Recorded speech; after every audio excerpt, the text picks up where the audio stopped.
ডিব্ৰুগড়ত আপুনি গাড়ীখন লৈ পেলাই বজাৰৰ মাজত গ'লে গাড়ীত পাৰ্ক কৰিবলৈ আপুনি ঘূৰি ফুৰিব লাগে। মানে সুপৰিকল্পিতভাৱে ব্যৱস্থা আমি ৰাখিব পৰা নাই, ৰাইজক দিব পৰা নাই। তাৰ কাৰণে কিন্তু কোনে কি দায়িত্ব লয় নাজানো, কিন্তু ভাৰতীয় জনতা পাৰ্টীৰ এজন মই সেৱক হিচাপত মই কিন্তু দুখ স্বীকাৰ কৰিছোঁ যে আমি ৰাইজক যি সপোন দেখুৱাইছিলোঁ আমি সেইখিনিত কিন্তু পূৰণ কৰিব পৰা নাই।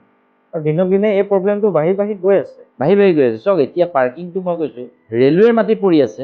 শুনি আছোঁ যে ৰেলৱে কেন্দ্ৰীয় ৰেল মন্ত্ৰীলৈ আমি কাগজ লিখিছোঁ যে পাৰ্কিঙৰ কাৰণে মাটি লাগে। পুৰণা ষ্টেচনটোৰ ওচৰে পাঁজৰে মাটি বিচাৰি আছে, কিন্তু কাগজৰ উত্তৰ তেওঁলোকে আনিব পৰা নাই। কিন্তু ৰেল ষ্টেচনৰ সন্মুখৰ যিটো পৰিত্যক্ত ঘৰ, এতিয়া আমাৰ জোতা দোকানৰ গোডাউন বনাইছে, কোনোবা আপোনাৰ গাড়ীৰ ডিলাৰ খুলিছে। মই খবৰ পোৱা মতে তিনিচুকীয়াৰ যিটো DRM অফিচৰ পৰা তাত অনুমতি দিছে।